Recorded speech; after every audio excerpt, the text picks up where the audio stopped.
Bonjour à tous, j'espère que vous allez bien. Bienvenue sur ma chaîne, Caroline Montiel. Il me vient de vous partager un extrait du deuxième ouvrage d'Éric Grange, dont il m'avait parlé et que j'avais oublié. Et là, j'étais en train de travailler et il me vient à l'esprit, donc je vous partage les extraits. Il n'y a pas de hasard dans la vie, vous allez le voir. Donc, l'avant-propos. S'il y a bien quelque chose que la vie m'a appris, c'est que la réussite est liée au cœur.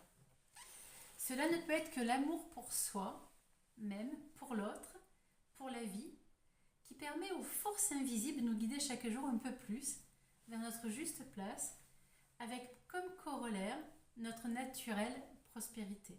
Et la bonne nouvelle est que notre chemin est sans fin, puisqu'il s'agit d'un chemin spirituel. Je suis ravie ici de vous témoigner de mes propres découvertes, celles qui jour après jour m'ont permis de réaliser que le divin avait déposé dans mon cœur, conférant à ma vie la sensation délicieuse de l'accomplissement. Et je me réjouis de voir apparaître de nouveaux rêves. Ce que vous lirez ici est différent des formules communément répandues dans le développement personnel. Force est de constater que leur dimension pédagogique, quand elle ne se veut pas magique, ne suffit pas toujours à transmuter le fertile en fécond. L'âge de la transmission arrivant doucement pour moi, mon cœur m'a invité à vous partager mes clés fondamentales, mes prises de conscience, mes petites astuces et mes façons amusantes d'adresser des clins d'œil à la vie. Je sais désormais que tout est possible, surtout nos rêves. Voyager en conscience, c'est grandir en amour. Alors je vous lis l'extrait. Alors l'histoire se passe à Bali, soit les incantations de la pleine lune. Alors c'est fantastique. Ce sera la pleine lune demain et je tombe sur ce texte-là aujourd'hui. Le grand prêtre agitait sa cloche à prière dans un tintement de plus en plus rapide, récitait les noms des dieux hindouistes et versait de l'huile sur le feu sacré. Les fidèles réunis tout autour de lui répondaient en chœur, épuisés, des poignées de riz dans leur panier tressé qu'ils jetaient sur le brasier. Les flammes s'élançaient, éclairant les offrandes de fleurs et de fruits.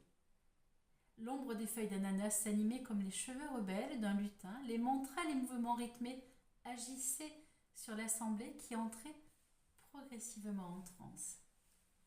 Le rituel s'intensifiait. Les spasmodies et les chants s'accéléraient et l'embrasement prenait de la vigueur à chaque nouvelle lampée d'huile. Fasciné, Tony ne put se retenir d'observer Mad à ses côtés, pris dans l'effervescence de la cérémonie. Il se rappela alors la raison de ce retour à Bali. Il tenait absolument à remercier les dieux. À l'issue de son tour du monde, l'enseignement de grands maîtres spirituels avait permis sa guérison totale. Tant émotionnel que spirituel et physique. Il leur était reconnaissant.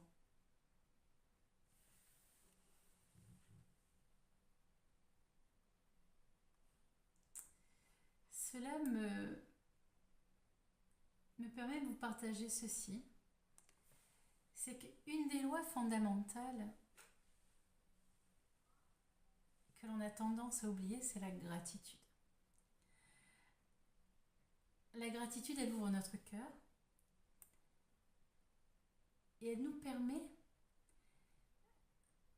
de voir la vie sous un autre angle.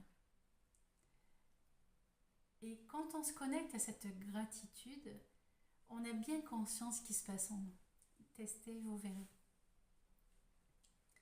Revenu depuis peu sur l'île des dieux pour faire le point sur sa vie nouvelle, il avait aussitôt fait une expérience désagréable en voulant retirer de l'argent. Sa carte bancaire avait été avalée par le distributeur et consultant ses comptes, il avait brutalement pris conscience de la gravité de sa situation financière. Quelle mauvaise surprise! Il avait alors transféré la dernière économie de son livret d'épargne vers son compte courant, mais après ça, il ne lui resterait aucun sou, plus un sou. Depuis lors, il se tourmentait. Il lui fallait gagner de l'argent, mais qu'allait-il bien pouvoir faire? La nécessité de retrouver une harmonie financière devenait sa priorité absolue s'il ne voulait pas sombrer.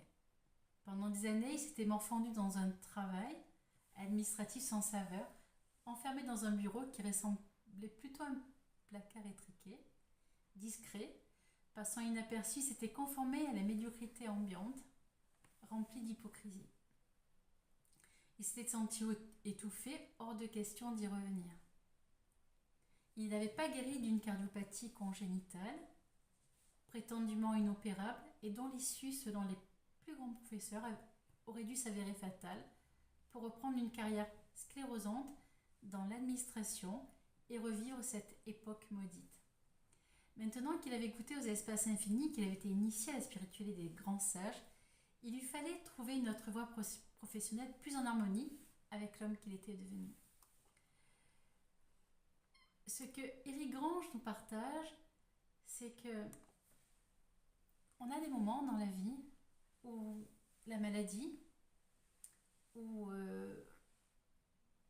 des mémoires traumatiques peuvent remonter, ou des situations difficiles que l'on peut vivre, va considérablement nous changer intérieurement. Et c'est dans ces étapes-là que nous allons faire un parcours de guérison.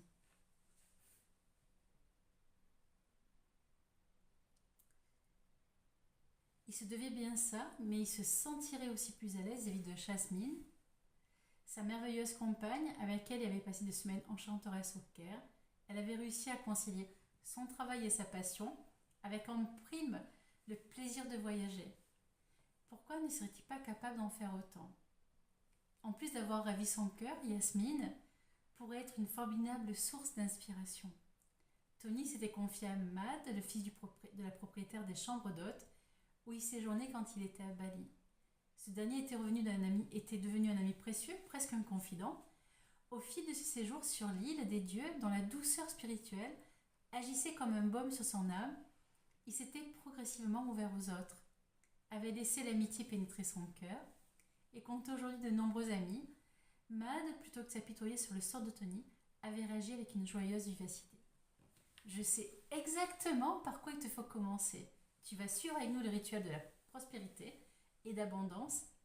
Annie Outra, la semaine prochaine, lui avait-il répondu. Ah oui? En quoi consiste ce rituel? C'est une invocation de Ganesh, le dieu de la prospérité. C'est une cérémonie axée sur la santé, la première des priorités pour nous les balinais. La santé ou la prospérité? Les deux, car la santé est reliée à l'abondance. Fais-moi confiance, cette cérémonie est pour toi. Je te rappelle que tu as retrouvé ta santé originelle en guérissant sur les 3 plans, le cœur, le corps et l'esprit. Tu vas remercier le Dieu pour ta guérison, mais si tu n'exprimes pas ta gratitude, tu n'accéderas jamais à la prospérité, car ces deux-là sont reliés elles aussi. Le rituel aura lieu à la pointe sud de l'île, au temple d'Uluwatu, lors de la prochaine pleine lune. Je viendrai te chercher lundi soir. N'oublie pas de préparer ta tenue cérémonie. Et voilà donc parti pour ce rituel de pleine lune, que vous pourriez faire vous aussi. Donc,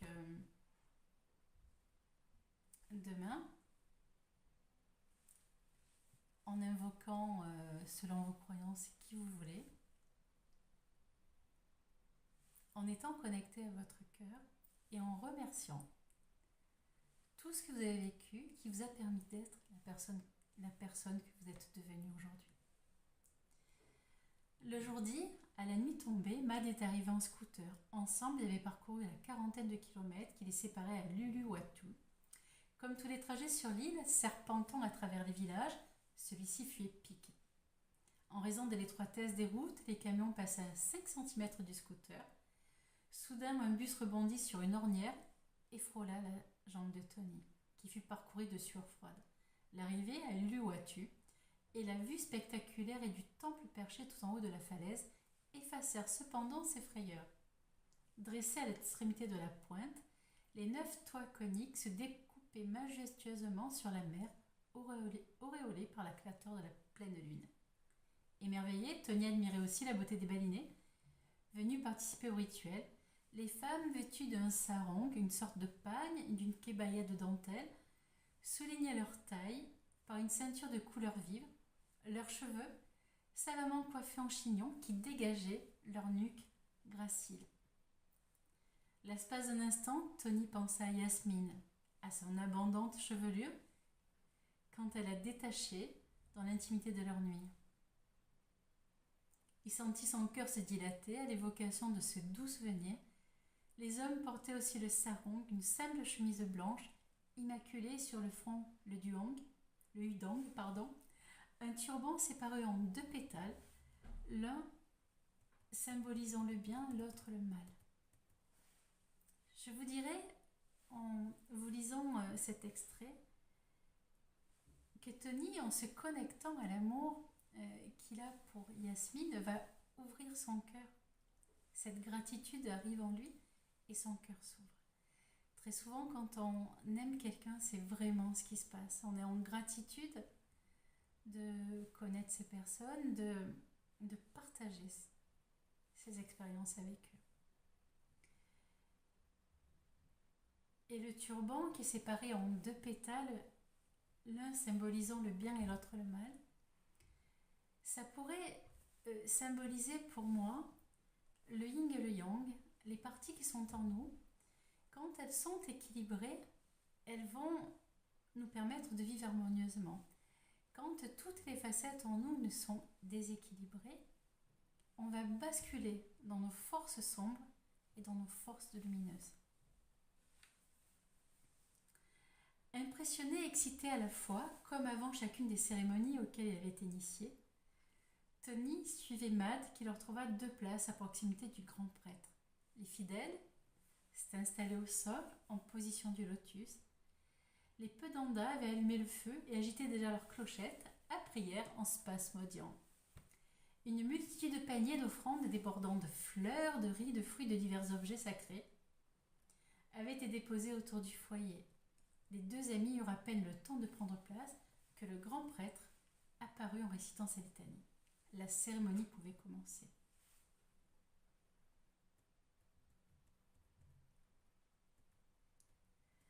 Alors c'est très intéressant parce que créer des rituels, ça nous permet à des moments donnés de nous poser et d'être dans un espace hors du temps. Certains qui vont faire le rituel du thé et d'autres qui vont faire des rituels comme ceci. Tony, qui s'était vite laissé emmener dans la prière, fut soudain tiré de ses pensées par le son de la conque dans laquelle il soufflait un brahman, soit à soi, ha. Emporté par l'exaltation collective, il se mit à accomplir les gestes et les invocations qu'il connaissait bien désormais. Un excès de chaleur le fit revenir à lui. Il remercia alors les dieux de lui avoir accordé la santé, un nouveau départ, une seconde chance. Il se revit 2 ans auparavant, arrivant pour la première fois à Bali, condamné par les médecins en sursis. Son cœur s'emballait à chaque émotion et vrillait sa poitrine comme s'il la déchirait lentement chaque jour un peu plus. C'est vrai que jusqu'ici il n'avait pas encore pensé à remercier les dieux, trop heureux d'être en pleine forme. Empli de gratitude pour l'honneur qui lui avait été accordé de rencontrer de tels éveillés, il voyait en pensée défiler ses maîtres sur l'île de Pâques, au Pérou, au cœur du bush australien. Il jeta une poignée de riz pour chacun d'eux et eut comme une révélation. Mais oui, c'était ça la prospérité. Donner et recevoir. Autour de lui, chacun participait à la cérémonie en nourrissant le feu. Et par là même alimenter la richesse collective. Tony se sentit débordé d'amour. En communion avec ses frères et sœurs balinais, les émotions le submergèrent, les larmes coulèrent le long de ses joues, sa vision devint trouble. Il formula le vœu de pouvoir donner à son tour. Il désirait plus que tout trouver un moyen d'existence juste.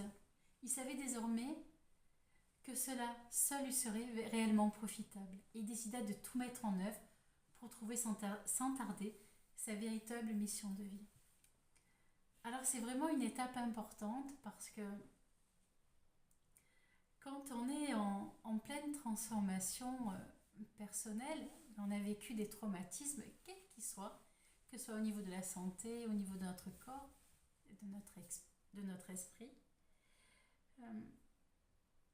Donc on passe dans cette phase de guérison, et puis après, il y a quelque chose d'intérieur qui s'allume en nous, qui va déclencher une mission de vie plus grande que nous, qu'on appelle le grand tout. Alors on ne sait pas d'où ça vient, ça s'éclaire, au moment où on est vraiment en gratitude, comme Éric Grange l'explique, d'avoir réussi à dépasser ces étapes, d'avoir réussi à se libérer de ces souffrances, quelles qu'elles soient. Et c'est vrai que le cœur, qui est le siège de l'âme, c'est la partie la plus importante en nous. Si on n'arrive pas à apaiser notre cœur, à libérer de nos rancœurs, à libérer cette colère que l'on porte depuis longtemps vis-à-vis des uns et des autres, nous n'arriverons pas à ouvrir notre cœur, tel le lotus. Et ne serons pas en capacité de donner aux autres, puis de recevoir, puisque nous aurons construit une carapace autour de nous pour nous protéger. Et cette ouverture au cœur permet l'ouverture aux autres. Tony sursauta. Mad venait de lui donner un léger coup dans les côtes et lui enjoignait de se mettre debout pour la fin de la cérémonie. Une prêtresse chantait les louanges de Shiva et tout le monde frappait en main en cadence, tournant autour des braises rougeoyantes en reprenant Om Namah Shivaya. Tony profitait pleinement du moment, le cœur et l'âme emplis de gratitude et d'amour. « Viens, je vais te présenter au grand prêtre », lui lança Mad après que les fidèles se furent dispersés. À la grande surprise de Tony, celui-ci s'avéra encore plus grand que lui, mesurant près de 2 mètres. Très larges épaules, il en imposait autant par sa stature que par l'intensité de son charisme. Intimidé par son regard pénétrant, Tony, conscient qu'il avait là une chance unique de s'adresser à lui, bredouilla qu'il aimerait découvrir sa vocation et apprendre comment l'incarner. Le grand prêtre, le sondant encore de ses yeux sombres et profonds, sembla scruter son âme, mais il ne répondit rien. Devant l'incompréhension manifeste de l'occidental, il finit par éclater d'un rire tonitruant. Mad, contenant difficilement un grand sourire, entraîna alors son ami vers la sortie et Tony lui demanda « Pourquoi le grand prêtre a-t-il ri ?» Pour toute réponse, Med l'invita à prendre place sur le siège arrière du scooter et mit le gaz en riant, lui aussi de bon cœur. « Décidément, la philosophie des balinés m'échappera toujours, » se dit Tony résigné. Il avait appris avec le temps à ne pas se formaliser des coutumes locales qui pouvaient surprendre l'occidental trop sérieux. Il se cramponna au dos de Mad et indifférent au brouhaha alentour. Il se laissa porter dans la nuit parfumée, sous la lueur dorée de la lune, heureux des perspectives des espoirs apparus au cours de la cérémonie. Le lendemain, en prenant son thé sur la terrasse en bambou, Tony passa un long moment à observer les us et coutumes de l'île des dieux. Son cœur se dilatait à la vue des balinaises, joliment coiffées et apprêtées, venant déposer leur offrande devant les autels. Depuis que l'amour était entré dans sa vie, sous les traits délicats de Yasmine, il ne craignait plus d'admirer la beauté et la féminité en toute simplicité, comme il le faisait d'une fleur ou d'un paysage. Il ignorait quand il reverrait sa belle amoureuse, il s'était quitté confiant, sans rien planifier ni se promettre, conscients l'un comme l'autre qu'ils avaient chacun un chemin à parcourir avant de lier peut-être un jour leur destin. L'avenir le dirait. Comme la vie est douce et sereine, pensa-t-il en soupirant d'aise. Puis il observa le chauffeur de taxi un peu plus bas dans la rue qui nettoyait sa voiture avant de faire brûler des bâtons d'encens sur le capot pour s'attirer les bons auspices. Si ce chauffeur de taxi a su trouver sa mission d'existence, pourquoi pas moi ? Songea-t-il, encore en le regardant prier à voix basse, les mains jointes devant son véhicule sacré. Dans l'après-midi, il retrouva son ami Kétu, qui lui prodigua un massage traditionnel dans les règles de l'art. Tandis qu'elle dénouait ses tensions une à une avec autant de douceur que de fermeté, il lui raconta sa participation au rituel de Ganesh et son désir de plus en plus impérieux de trouver enfin sa place sociale. « Est-ce que tu aurais un conseil à me donner ?» lui demanda-t-il. « Mon expérience, fondée sur une loi que nous observons ici depuis toujours, est de donner autant de recevoir. J'ai cru comprendre ça, mais explique-moi-le à ta façon, s'il te plaît. Les Occidentaux veulent souvent recevoir avant de donner, mais nous ne voyons pas les choses ainsi. C'est en donnant qu'on attire la prospérité. Je vais te raconter comment j'ai débuté en tant que masseuse. C'était mon souhait le plus cher et je savais que j'avais un don. Mais je n'avais jamais exercé officiellement et je n'avais pas d'endroit à moi. J'ai alors proposé des massages gratuits à la clientèle de la guest house de Newman pendant une dizaine de jours pour voir si ça pouvait plaire.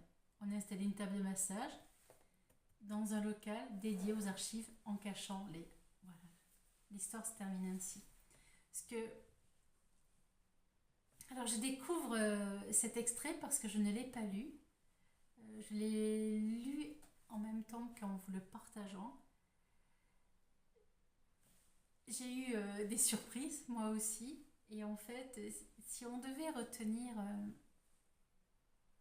vraiment les clés qu'Éric Grange nous a partagées dans cet extrait, c'est d'avoir la gratitude pour ce que l'on reçoit, que ces rituels nous permettent de nous reconnecter à ces instants où on a reçu de la part d'autres, de la part de la vie, de la part de différentes personnes, et aussi donc d'ouvrir son cœur. Et cette partie avec Yasmine où il ne savait pas quand est-ce que Tony ne savait pas quand est-ce qu'il reverrait sa belle amoureuse, il s'était quitté confiant, sans rien planifier ni se promettre, conscient que l'un et l'autre avaient un chemin à parcourir avant de lier peut-être un jour leur destin. Et c'est une clé essentielle, c'est de faire confiance dans le processus. C'est que si les personnes doivent se retrouver, elles se retrouveront. Ce que nous avons à vivre, nous le vivrons. Alors il y a tellement de clés, et puis la clé, c'est de donner, qui permet de recevoir la prospérité, avec le cœur ouvert. Alors j'espère que cet extrait du livre va vous inciter à le lire.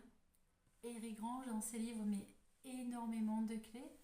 C'est un globe-trotteur, il a voyagé dans le monde entier.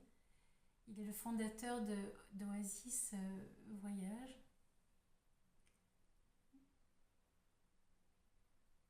Donc il a créé, il y a des années et des années que l'on connaît pour ses retraites spirituelles dans le monde entier. Voilà, j'espère que cet extrait va vous faire du bien, que vous avez récupéré des clés. Alors quand on filme et qu'on lit en même temps, ce n'est pas facile. C'est un drôle d'exercice. Mais je voulais sortir de ma zone de confort plutôt que de lire de façon cachée. Je trouve que c'est beaucoup plus agréable. À travers moi, les messages passent aussi. Si vous voulez faire ce chemin à la découverte de vous-même, vous pouvez retrouver l'ensemble de mes outils sur Amazon, sur Caroline Montiel, où vous allez retrouver toutes les étapes que j'ai faites, qui m'ont permis d'être là aujourd'hui, de continuer à créer des livres et des jeux que j'ai le plaisir de vous partager. Je souhaite à tous d'être heureux, d'être à votre juste place, de foutre la paix, et je vous dis à bientôt.